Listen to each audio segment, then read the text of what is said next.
sound.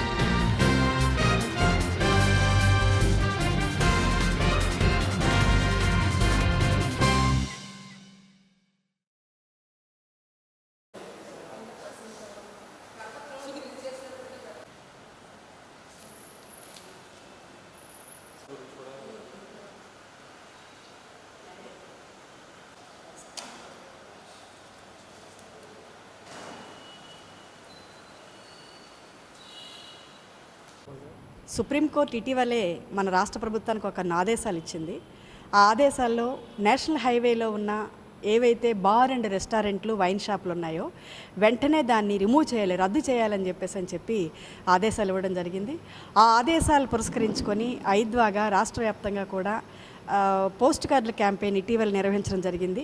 Post card campaign చేసి అక్కడ ఉన్న గవర్నమెంట్కి ఎక్సైజ్ శాఖ కూడా మేము పోస్ట్ కార్డ్ క్యాంపెయిన్ చేసాం. రాష్ట్ర వ్యాప్తంగా సుమారు 2-3 లక్షల దాకా కూడా కార్డులు పోస్టింగ్ చేసాం. రెండోది, ఇప్పుడు రాబోయే రోజుల్లో అంటే జూన్ 30 వరకు టైం ఉంది. అందుకని మద్యాన్ని నియంత్రించాలి, అట్లాగే మద్యాన్ని ఆదాయ వనరుగా చూడొద్దు అనే ఉద్దేశం మీద రాష్ట్ర వ్యాప్తంగా కూడా 2 జాతాలు, అటు రాయలసీమ నుంచి ఒక జాత, ఇటు ఉత్తరాంధ్ర సీమాంధ్ర నుంచి ఒక జాత కూడా నిర్వహించాలని చెప్పేసి ఇటీవల నిర్ణయించుకోవడం జరిగింది. అందులో కళారూపాలు ఈరోజు మద్యాన్ని ఆదాయ వనరుగా చూడడం వల్ల ఈ గత చంద్రబాబు నాయుడు గారు వచ్చిన దగ్గర నుంచి కూడా రివ్యూ సమావేశాలు పెడతా ఉన్నారు. ఏంటది, ఆదాయం తగ్గిపోయిందని చెప్పేసి డీనోటిఫికేషన్, నోట్లు రద్దు అయిపోయిన తర్వాత ఆదాయం తగ్గిపోయిందని చెప్పేసి చెప్తా ఉన్నారు. కానీ తగ్గిపోలేదు. దాదాపు ఈ సంవత్సరం 15,000 కోట్ల రూపాయలు రాష్ట్ర ప్రభుత్వానికి ఆదాయంగా మద్యం అమ్మకాల వలన వచ్చింది. ఆ ఆదాయం ఉండేటప్పుడు అబ్కారీ చట్టం చెప్తోంది, గుడి బడి నివాస కేంద్రాల్లో ఎక్కడైతే ఉందో అక్కడ వైన్ షాపులు పెట్టొద్దు, బార్ షాపులు పెట్టొద్దు అని చెప్పేసి చెప్పింది. అలాగే అదే ఒక జీవో కూడా 216, 217 జీవోలో ఉంది.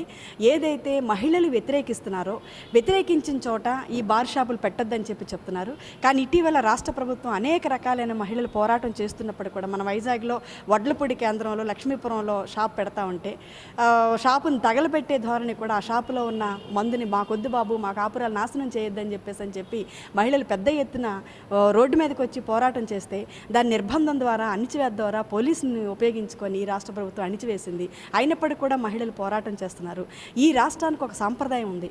నెల్లూరు జిల్లాలో దోబగుంటలో రోసమ్మ నాయకత్వంలో ఆవిడ ఇటీవల చనిపోయారు. ఆవిడ నాయకత్వంలో సారా నిషేధ పోరాటం చేశాం. దాంతో ఎన్టీ రామారావు గారి గవర్నమెంట్ వచ్చింది. ఆ ఎన్టీఆర్ గవర్నమెంట్ వచ్చి 2 ఏళ్ళు మద్య నిషేధాన్ని ప్రకటించారు. దాంతో మహిళలందరూ కూడా ఊపిరి పీల్చుకున్నారు, మంచి బట్టలు కొనుక్కున్నారు, మంచి తిండి తిన్నారు, అలాగే తమ బిడ్డల్ని బాగా చదివించుకున్నారు, కొనుగోలు శక్తి పెరిగింది. ముఖ్యంగా వైలెన్స్, మహిళల మీద జరిగే అటాక్స్ కానీ, అత్యాచారాలు కానీ, అఘాయిత్యాలు కానీ తగ్గినాయి, రోడ్డు ప్రమాదాలు తగ్గినాయి అని చెప్పి ఆ 2 ఏళ్లలో గవర్నమెంట్ లెక్కలే స్పష్టంగా కనపడుతున్నాయి. కానీ ఇటీవల కాలంలో మహిళల మీద దాడులు విపరీతంగా పెరుగుతున్నాయి, అఘాయిత్యాలు పెరుగుతున్నాయి. కారణం ఏంటంటే జస్టిస్ వర్మ కమిషన్ సిఫార్సులు చెప్పారు, ఈ మద్యం వలన ఇటువంటి దాడులు పెరుగుతున్నాయని చెప్పి. అందుకని మేము కళారూపాలు ఈరోజు మహిళలు 25 మినిట్స్ దాకా ఒక 3-4 కళారూపాలు పెట్టి మహిళలకి చైతన్యం చేసే విధంగా ఒక జాత, రాష్ట్ర వ్యాప్తంగా 2 జాత నిర్వహిస్తూ ఉన్నాం. ఆ 2 జాతాలు కూడా జయప్రదం చేయాలని చెప్పేసి కూడా ప్రెస్ ద్వారా, మీ ద్వారా ప్రజానీకాన్ని విజ్ఞప్తి చేస్తూ ఉన్నాం. ఈ నెల 8 నుంచి, జూన్ 8 నుంచి 18 వరకు కూడా, అంటే 30 వరకు కూడా టైం ఉంది. ముఖ్యంగా మా డిమాండ్స్లో నేషనల్ హైవే మీద ఉన్న బార్ షాపులు 500 మీటర్లు ఉన్న వెంటనే రద్దు చేయాలని చెప్పేసి, అట్లాగే మద్యాన్ని ఆదాయ వనరుగా చూడొద్దని చెప్పేసి, మద్యం అమ్మకాలు నియంత్రించాలి. ముఖ్యంగా రాష్ట్ర గవర్నమెంట్ ఎన్నికల ముందు బెల్ట్ షాపులు తీసేస్తానని చెప్పారు. కానీ బెల్ట్ షాపులు స్టేట్ వైడ్ కూడా, రాష్ట్ర వ్యాప్తంగా కూడా లక్షల సంఖ్యలో బెల్ట్ షాపులు ఉన్నాయి. ఈ వైన్ షాపులు కూడా 4,400 దాకా కూడా నేషనల్ హైవే మీద ఉన్నాయి.